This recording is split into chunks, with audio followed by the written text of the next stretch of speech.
Crystal, you doing it today? Yep, I can get that started. So welcome committee members, liaisons, and members of the public to the Legal Services Trust Fund Commission Rules Committee meeting. Thank you for joining us. We're using Zoom with the goal to foster a more inclusive environment and effective meeting. If you'd like to comment during the meeting, please use the raise hand feature. To use the raise hand feature by phone, dial *9 on your phone's dial pad to raise your hand, and using the same buttons to lower your hand. Please utilize this tool to virtually indicate that you would like to speak in order to help facilitate discussion. All Trust Fund Commission meetings and committee meetings will be recorded and posted on the State Bar website. Friendly reminder that this is a video conference, and please be aware of your surroundings behind you. Zoom captioning is also available for this meeting. To enable, select live transcript at the bottom of your Zoom screen and then select enable auto transcription. A couple of troubleshooting tips for those using Zoom on a computer. When on mute, holding down the space bar will temporarily unmute you. If you use your phone to dial into this meeting, please be sure your computer's microphone is on mute to avoid audio feedback issues. And while joining Zoom via computer is highly recommended, if an individual loses audio, they can call in separately using the Zoom conference number. Thanks, Crystal. Dwan, do you want to take roll call? Yes. Al-Sarraf.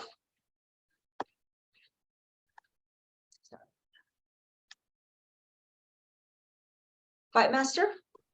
Here. Blakemore. Here. Bushelli. Here. Campbell. Galkin. Here. Meeker. Here. Connolly. Here. Great. So we have quorum. I can take roll call for our liaisons, the State Bar staff. Copeland. So that Here. okay, great. Snyder. Melanie, I think I see. Okay. And then I don't think Elizabeth's on this call. Crystal's on, Brady's on. And I think that's all the State Bar staff. Okay, we'll turn it back over to you, Erica. Dawn, you forgot Laura Brown. Oh, I'm sorry. Welcome, Laura. She's from the Judicial Council as a liaison. Thank you. And I think Zach is here too. I see Okay. him. Hi, Zach. Welcome. Hi, everybody. Thanks. Selena, you have your hand raised.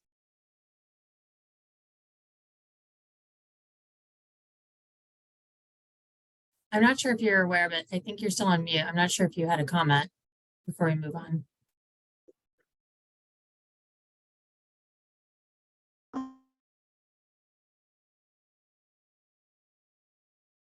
Oh, Selena? You have me now? Yeah, now we can hear you. I wanted to apologize. My power is out and I'm on a phone bridge and the power may be out for this entire visit. So I'm going to just stay in contact with Zach via text and listen to all that I can, but I probably won't be able to see any video. Okay, thanks for letting us know. Okay, so I believe the first thing on our agenda is the minutes from our last meeting on November 10th. Are there any concerns, issues, comments on the minutes? Seeing nothing, I'll entertain a motion. Catherine moves to approve. Thanks, Catherine. A second. Moved second. Thank you, Jim. I'll do roll call. Okay. Al-Sarraf. Fightmaster.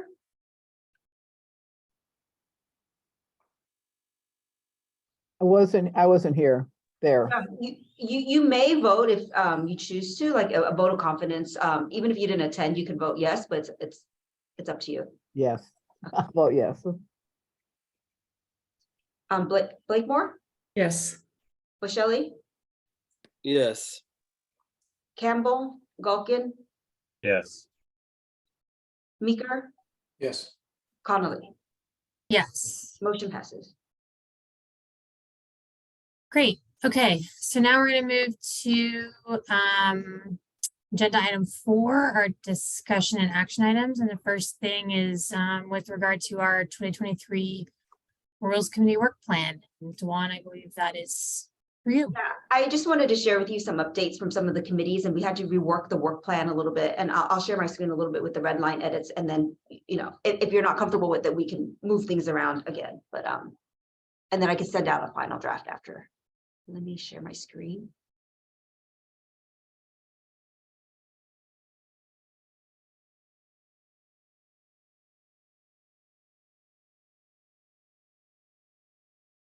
Can you see this? Let me scroll to the top. Yeah, we can see it. Could you just make it a tiny bit bigger? Is that possible? That, perfect, excellent. Yeah. Thank you. And then I would scroll. Yeah, there you go. Yeah, sorry, just my. No Scroll problem. bar Just was- wanted to make sure. So Sometimes hard we to had tell. to cancel the February meeting, as you all know, to the first kind of issue that was on for this this year was IOLTA reserve policy, and that working group needs a little bit more time to refine it. So instead of February, we're proposing that it'll go in April. I know there are a couple people that are on the call that's on that working group. I think there might be a possibility this might get pushed one more time, but I'm really hoping not. And if it does, then maybe June, maybe the one after that would be the latest.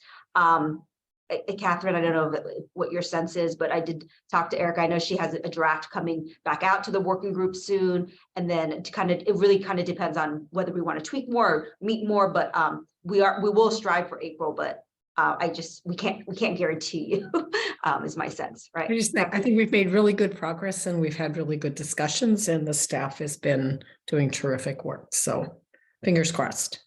And the other item that we're attaching to this, as you heard at the commission meeting, is an investment policy. So I don't think that working group has decided whether to wait for both of them or to decouple it, but probably will be decoupling it, and then that working group will then work on the investment policy to tuck in somewhere later this year.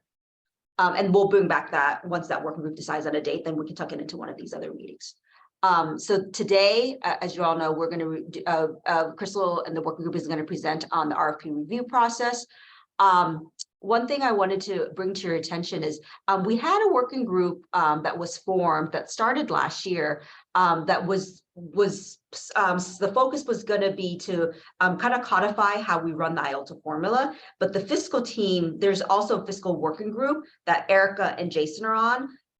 That's talking about kind of all fiscal related, and the staff want to make a proposal that fiscal working group should absorb this IOLTA formula, because a lot of it actually is dealing with fiscal related things, and to kind of broaden that topic area instead of just codifying how the IOLTA formula is run, really talking about qualified expenditures as well, and by county expenditures, and when we can count that and when we can't. They felt like it was a fiscal issue, and so then that working group would then be Jason and Erica. If you guys are, it'll just be rolled into your fiscal topic, and then going into it'll be combined for the October meeting is when all the other fiscal issues will be dealt with, if that's okay.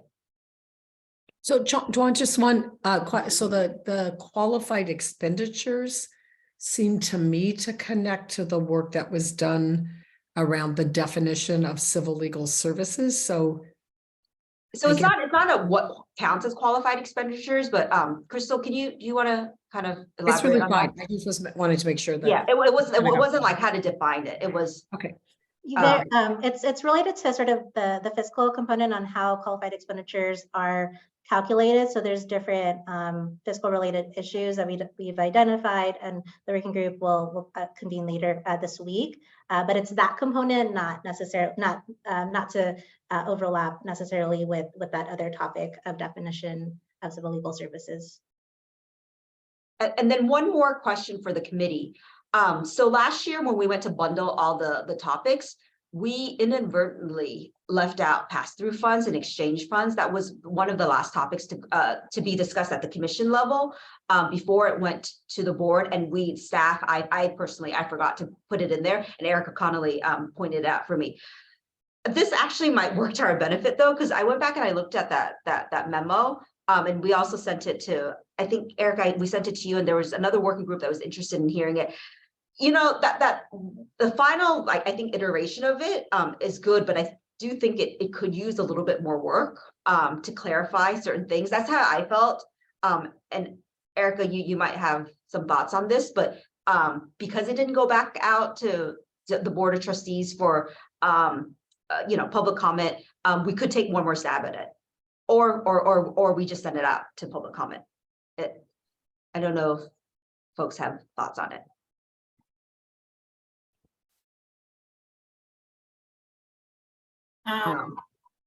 I guess I know that the pass-through fund and exchange fund thing has come up on the fiscal group side. So it seems as if rather than letting it go out and then potentially having to amend it based on kind of what decisions get made in the fiscal group, maybe it's worth kind of holding it for now and then seeing how like the fiscal stuff kind of plays out and whether we need to make further changes to it as part of that.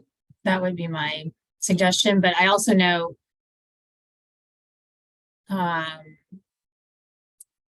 well, I'm the only one on the rules committee or on the commission that worked on it. So I was gonna say, I don't know what other commission members think, but I think I'm the only one. You are. But that's my view is I'm okay with holding it and, you know, making sure that it's consistent with some of the other work we're doing. It's fine with me. And then the fiscal thoughts, they said that, yeah, they wouldn't mind taking another bite at it. So maybe, yeah, if you're agreeable, then we hold it and then we decide. And maybe you all will decide, let's just advance it to public comments, but so we won't at this time, and then we can make a determination later. Yeah, on. may as well wait, and then we can kind of, you know, see if there's changes that need to be made, unless anyone else has an objection, but I think that's fine with me. Okay.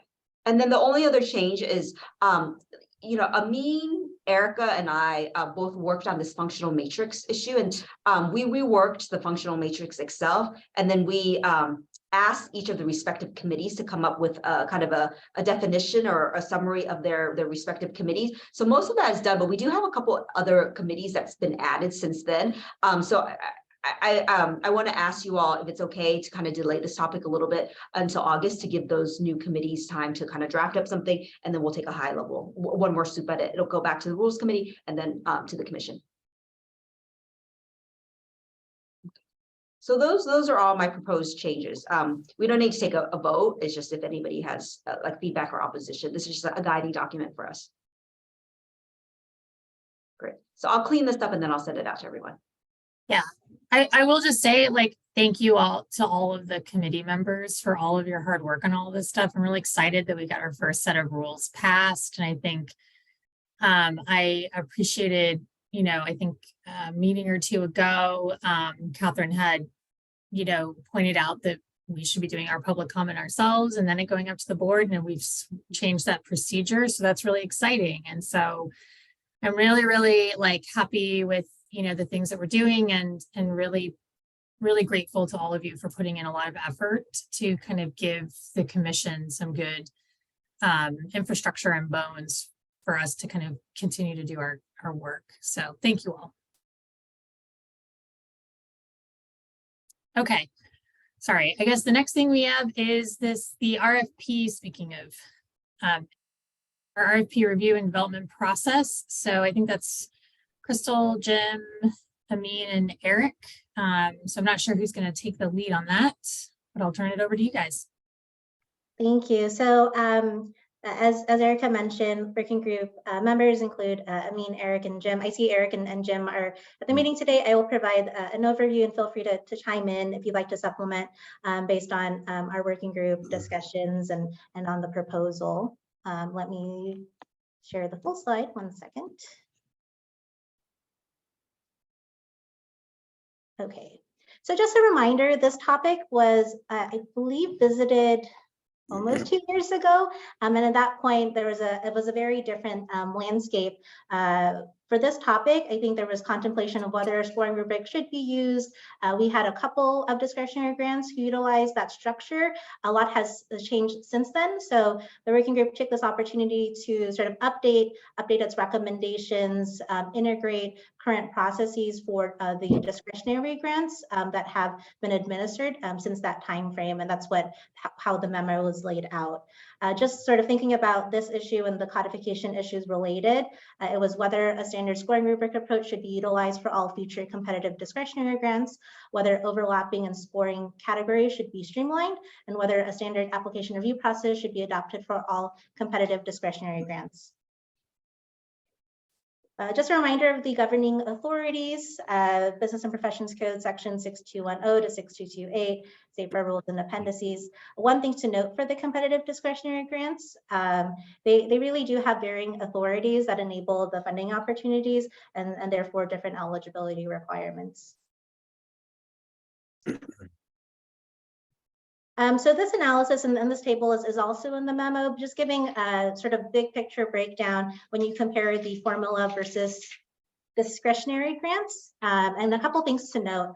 Although there is a higher volume of competitive discretionary grants that are administered, when you look at the associated monetary amounts, majority of the funding is actually distributed through formula grants. As new funding opportunities become available, and then based on recent trends and recent grants that have sort of come across the state bar in the past few years, it's anticipated that we will continue to administer competitive discretionary grants. I'll pause here if there's any questions. I know the working group really wanted to highlight this as a starting point.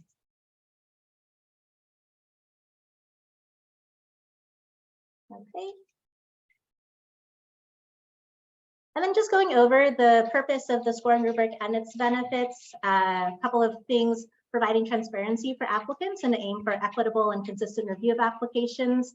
It's also to help applicants understand the grant requirements and develop applications that are more responsive to set criteria deemed important by either the relevant committee and or requirements set forth by authorizing statute. Scoring rubrics also help provide a numeric baseline for the committee to compare applications and help guide committee discussions.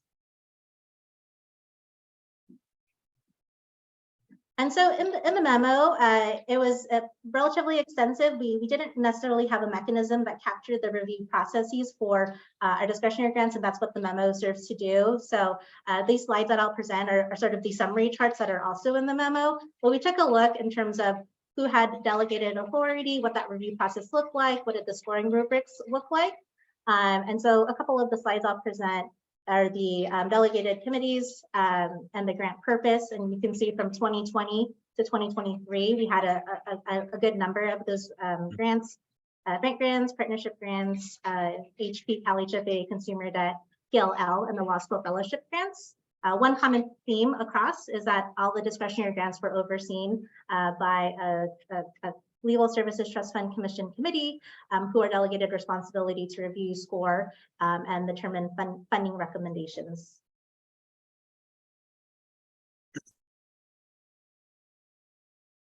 Another point of comparison was just taking a look in terms of number of applications received versus number of those funded, sort of to gauge the general competitiveness of the grants. A couple of highlights from here is that the total amount requested ranged between 2.38 million, I believe that's for partnership grants, to 27.6 million, which are the bank grants, compared to those total award amounts. So it's been relatively, in terms of successful applicants, it's a wide range. You see 37% to 100% to highlight that.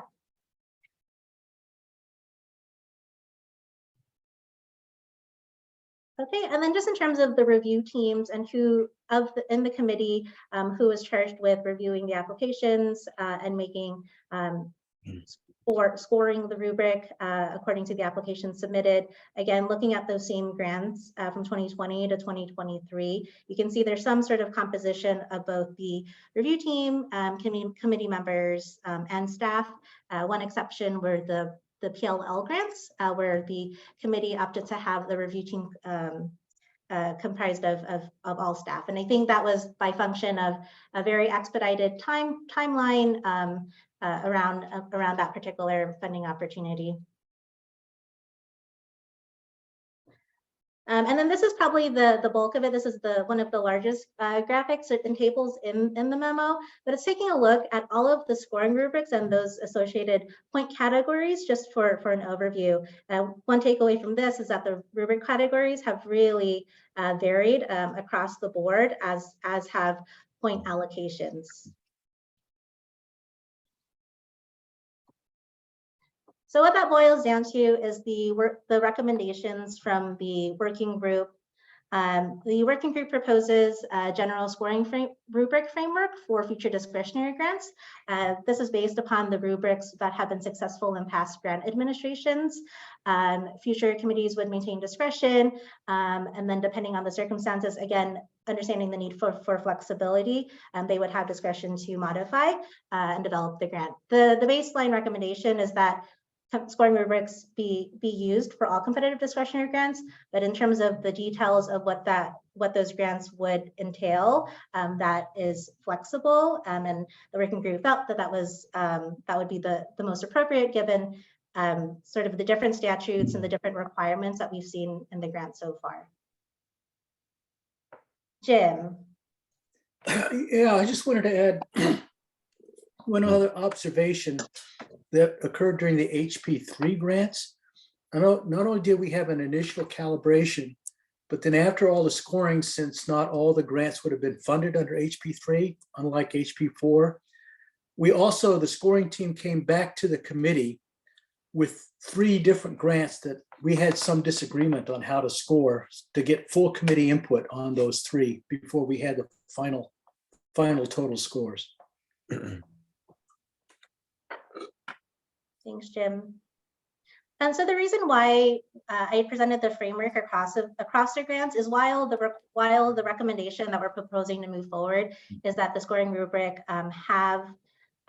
scoring rubric be required for the competitive discretionary grants. In the memo, the working group outlined a recommended framework with these types of elements. So utilizing streamlined category definitions, there were a couple that we noticed: project impact administration, for example, and if appropriate, sort of utilizing those across grants. Having a review team comprised of committee and staff, I believe, as we've been doing for these past competitive discretionary grants. Implementing a calibration type structure to guide the scoring process. Again, this is currently happening with an initial calibration, subsequent sessions to review and score applications. Having the ability to refine the scoring rubric to best adapt to funding landscape for continuing grants, and then considering other diversity related factors, geography, size, experience level of the organization. So these are frameworks for consideration, but it's not built into the proposed rule, which is on this screen.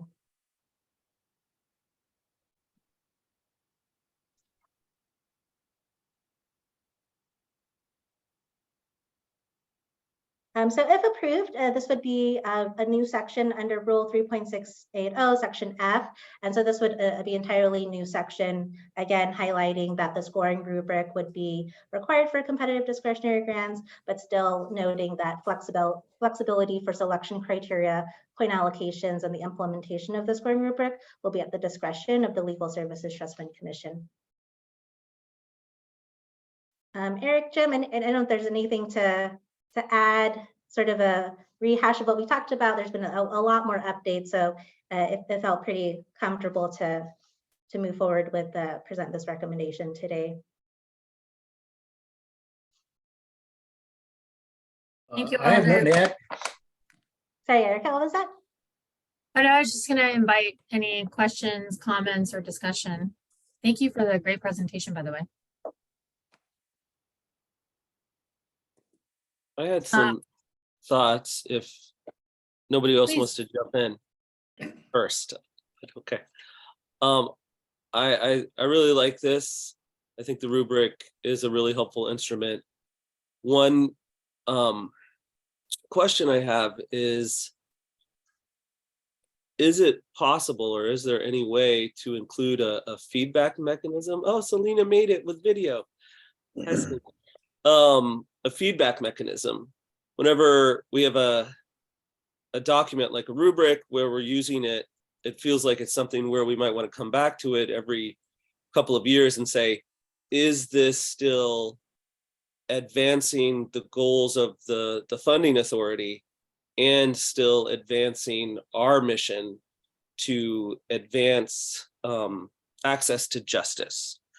And I feel like the tendency in most organizations I've worked with is to, once we have something set, we just use it until it breaks badly, as opposed to incorporating a requirement for maintenance along the way to say, hey, let's do a gut check every once in a while and make sure that this is still meeting the requirements. And we don't want to change it because we have the initial calibration, it might shift us toward just calibrating differently each year as opposed to modifying the rubric. And so I'm wondering if it would be useful to include a line requiring committees to actually evaluate their rubric for whether it's still fit to purpose, as they say. So I wanted to open that up. I'm not sure. It sounds like we can do that automatically, but I think the tendency is not to do that once, because it's extra work, extra time. And it might be useful to say, no, we value that and we want to include that in a rule. Thank you. Thanks, Will. Selena, you have your hand raised? Yes, and I have power back on, happily. I was able to follow along. The audio glitched on me, but I was able to follow the screen just fine. And I'm wondering if Will's idea might be folded into the idea of our general selection criteria. If that's something that with every new discretionary grant, that's just quickly reviewed to make sure it's still current. And that would be a way to build in like this selection, the general selection criteria and this grant specific criteria. Each time you just quickly make sure that that's accurate or appropriate. Thanks, Selena. Eric? So, I mean, implicit in this proposal, and maybe it's explicit actually, is the idea that every committee will have discretion to modify the rubric as appropriate to the particular grant. So I'm not sure, I mean, are you proposing that we add like a sentence or something that, that says that we encourage each committee to independently consider the appropriateness of the rubric for every grant or something like that? Because I mean, I think it's in here anyway, but I'm wondering what you're proposing.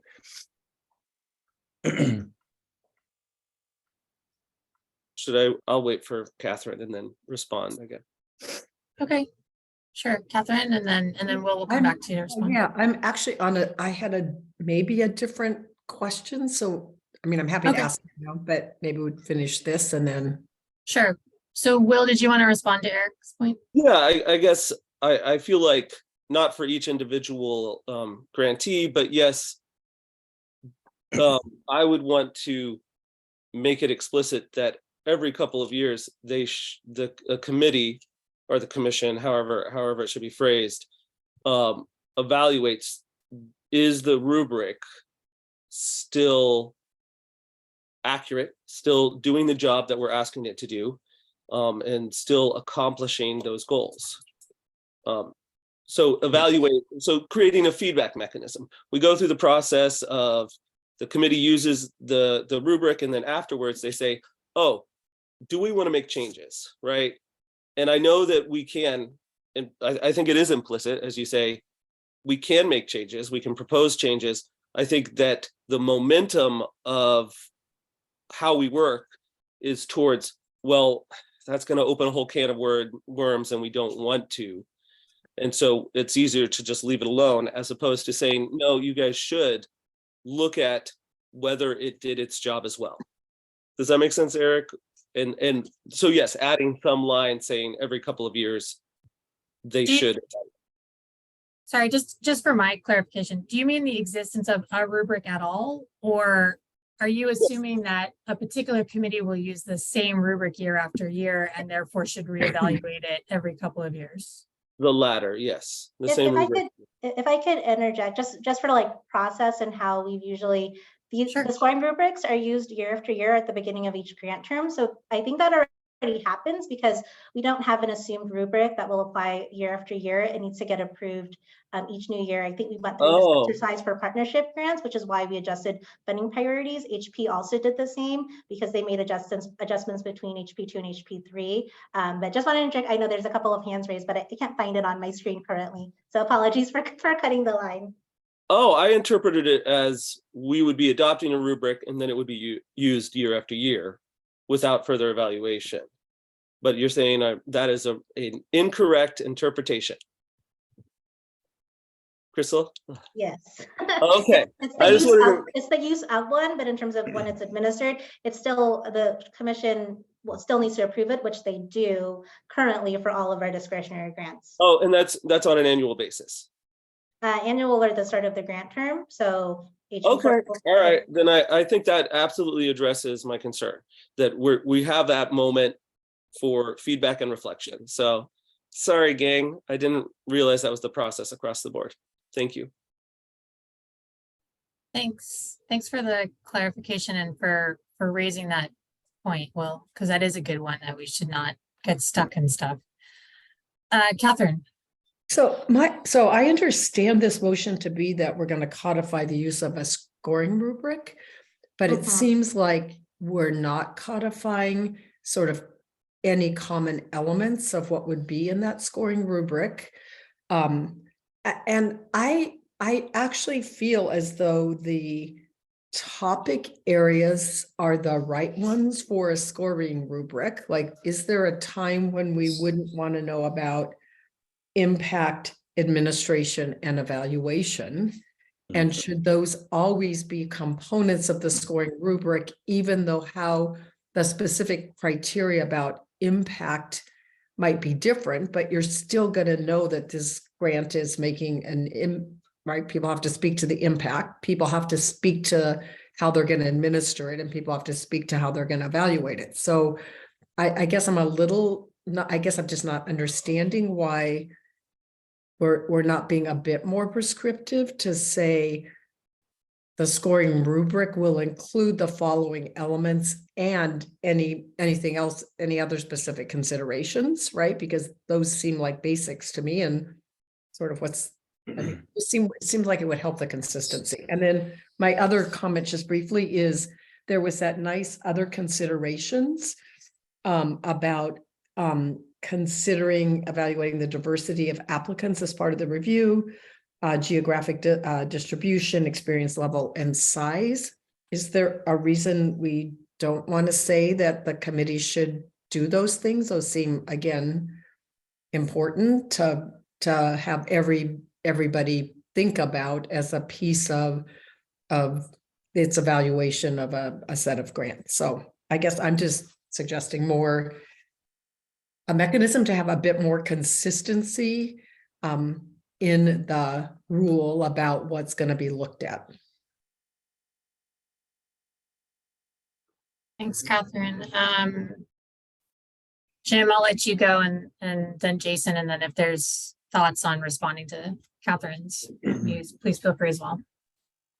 Well, my comments both respond to Will and to Catherine. I mean, there are certain things like administration, impact, and evaluation that covers a wide range of the grants that we cover, but there's also some specifics like in the HP grants, the priorities of partnerships and as well as rural served isn't always applicable to other kind of grants. So in that sense, it does change by grant, but also there's issues in terms of discussing the request for proposals, the wording on what the program should address, such as one of the problems we found in the HP when serving underserved. There was indirect communication that we got from legislative staff that one of the things the legislature was very concerned with was when undocumented in the underserved. So that was scored differentially than, say, the typical BIPOP language used by most of these programs where they say they serve the Black, Indians, and people of color. Also, in terms of the RFP and the elaboration of the wording, like evaluation, the classic evaluation that we get from a lot of these programs is, oh, we're going to look at our case management system and tell you how many people we serve. Well, we're generally, in terms of scoring, we're looking for something a little bit more than just case management data. We're looking for efforts to say pre and post client served or follow-ups for clients served to see what the overall impact was. So, but that's not changed in the scoring rubric so much as changed in the RFP, in the language explaining to the grantees what it is we want them to address. So the modifications occur both in terms of the categories as well as in terms of the explanation of the categories that go in the RFP, as well as webinars for those people when they give extra training to the grantees on how to do these proposals. Thanks, Jim. Jason?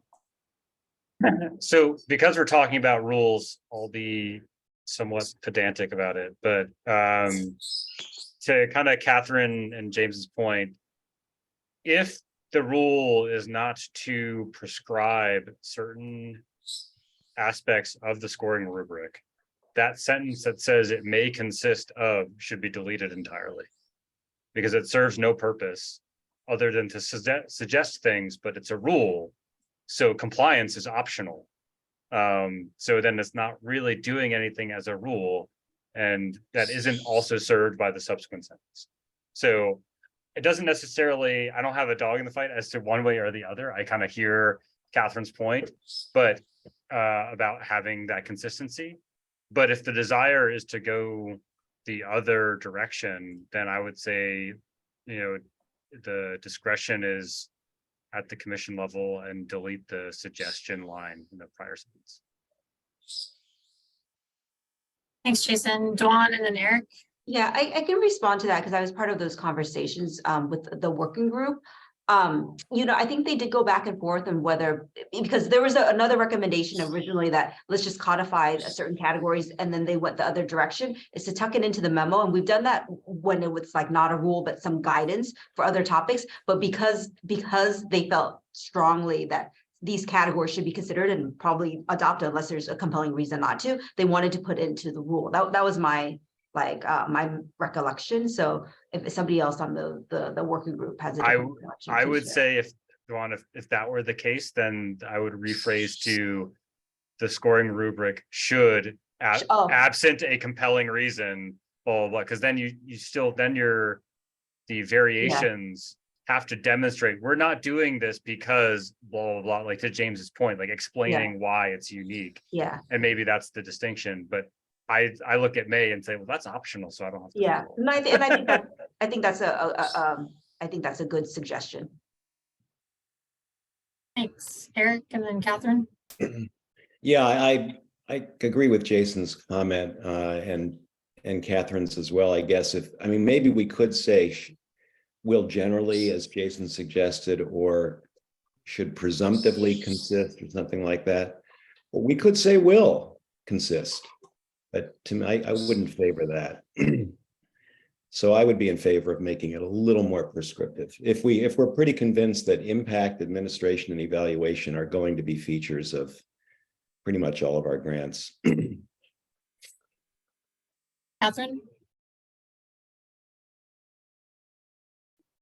Sorry, I was going to agree with Jason and others that I think it's important to be clear about what is required. And it seems to me those three things, absent sort of as Jason worded it, some compelling reason why they wouldn't, but it still gives the flexibility within each grant, as I understand it, to decide how are you going to measure your impact, right? Like it'll vary between consumer debt and homelessness prevention about what's important, right? Your evaluation criteria might vary, and I think that flexibility is there, but we should be clear in a rubric. These are the areas in which you need to evaluate people, plus anything else that's unique to your grant. Thank you. I mean, yeah, I'm just to kind of give a little bit of, as Dwan mentioned, we did go back and forth on this concept because I think it was clear to us that those are critical areas to deal with. But when we put this in a rule, part of our thought process, I think, and Eric and Jim can correct me, and Crystal, but I think part of our thought process was, we want this to have staying power. We're going to, open up the hood and change this rule and codify this. I can't think of a situation where we wouldn't want those concepts, but there may be something that comes up along the way. But I like the idea of saying that those should be, absent some reason that they shouldn't be included. But I think it's pretty clear that I think for all the grants that we have now, there's some version or some flavor of all of those first three, but there should be grant specific considerations so that we're not doing that. Obviously, the thought process being, we're not saying these are all the categories for every single grant that comes in, because there's different priorities for different grants and different reporting requirements and different sorts of things that we want to make sure that we have factored in. So I'm in support of the idea of changing the wording the way that Jason proposed. Okay, so just to make sure I understand, the idea would be to change it to say the scoring rubric should, absent compelling circumstances. I don't know if compelling is too high. I wouldn't say compelling. Okay. In most cases, maybe, or something like that, or let's see. I guess the question I have is, do we want to put an obligation on the committee to explain why it's not going to include those three? Yeah, I don't I have a think problem. the consensus. Yeah,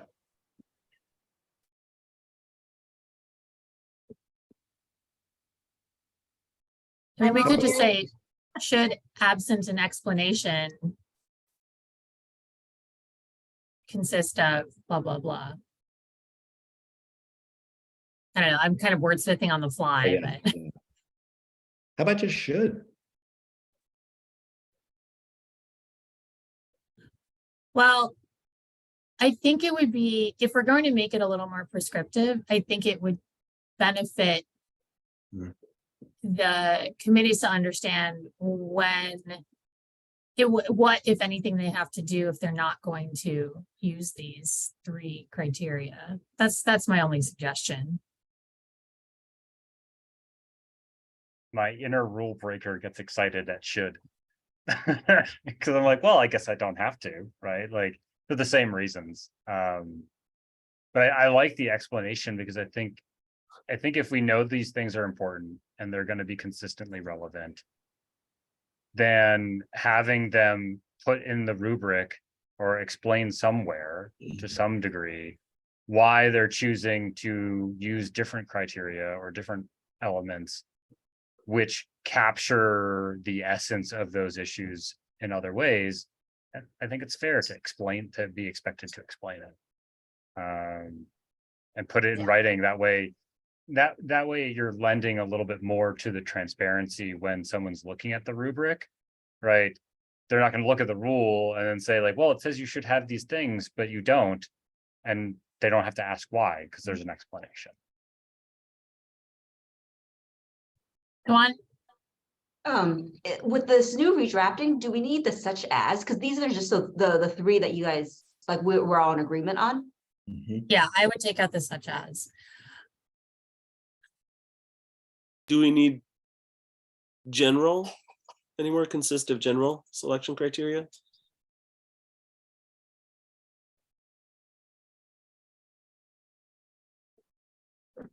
There's a word missing after criteria here. Let's see, the scoring rubric should, absent next. I think the general says these are the general criteria, and then it's as well as grant specific considerations. So it's distinguishing Okay. at the general, these three things, from other things that are unique to that grant that you also have to include as part of your scoring. So that's how I read it. Okay. Yeah. Should we say grant specific criteria as opposed to considerations? I'm not That's a sure good idea. the difference. More parallel than I think. Yeah, okay, so my suggestion would be it's something like the scoring rubric should, absent an explanation from the relevant committee, just to make it clear who is doing the explaining. Consist of the general selection criteria, impact, administration, and evaluation, as well as other grant specific criteria. Does that work?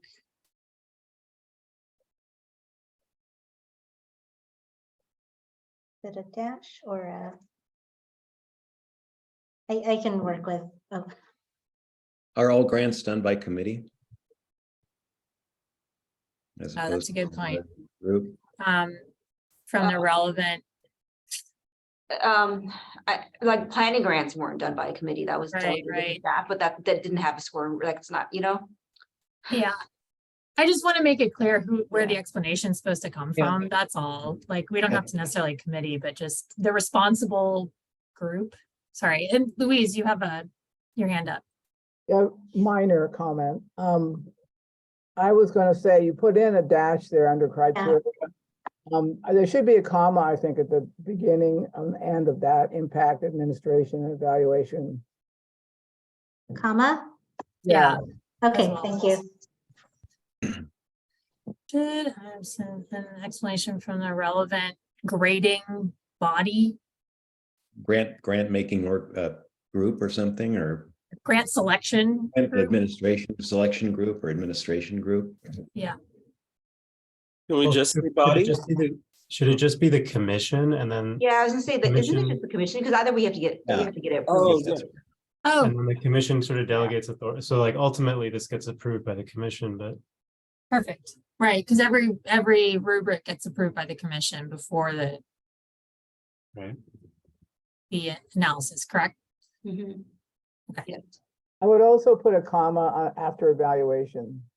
I hate commas, but Yeah, I know. when I think okay. they need to be there, I put them there. So I'm just suggesting. Okay, so the scoring rubric should, absent an explanation from the commission, consist of the general selection criteria, impact, administration, and evaluation. As well as other grant specific considerations. I thought we were changing considerations to criteria to parallel at the last. Yeah, no, you're right, Sorry. Grant specific criteria.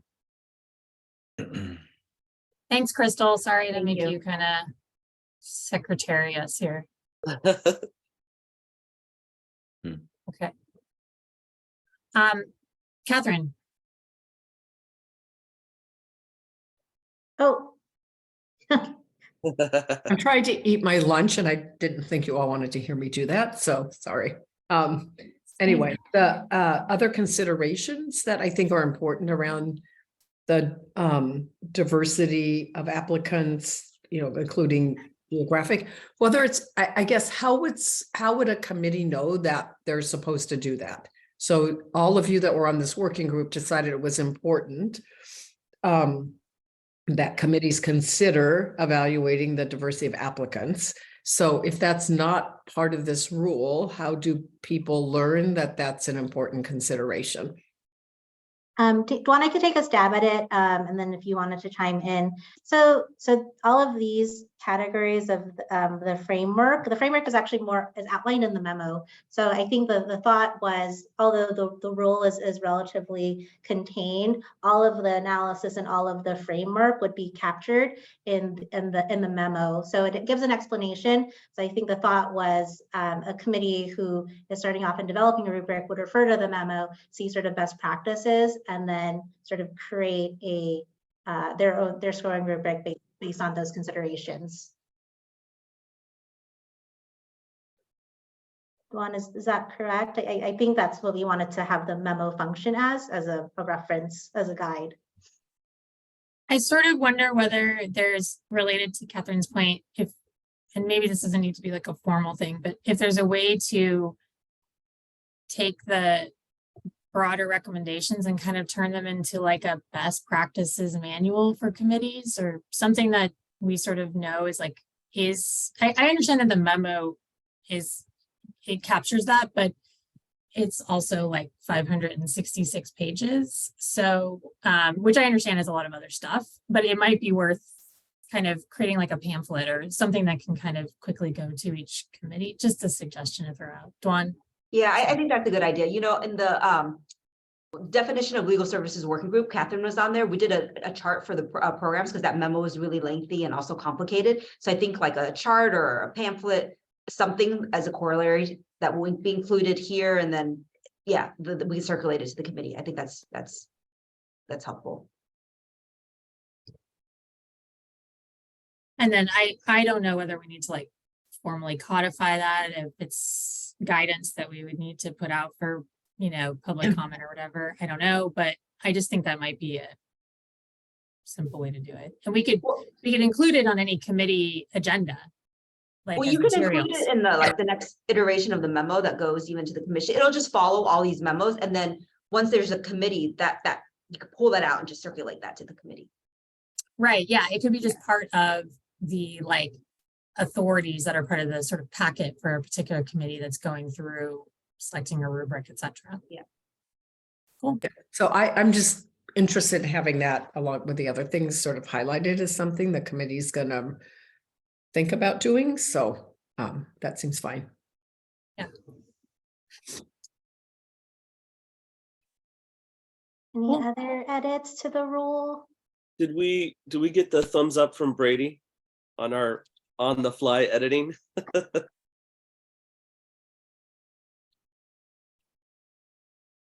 I hope so. Let me read here.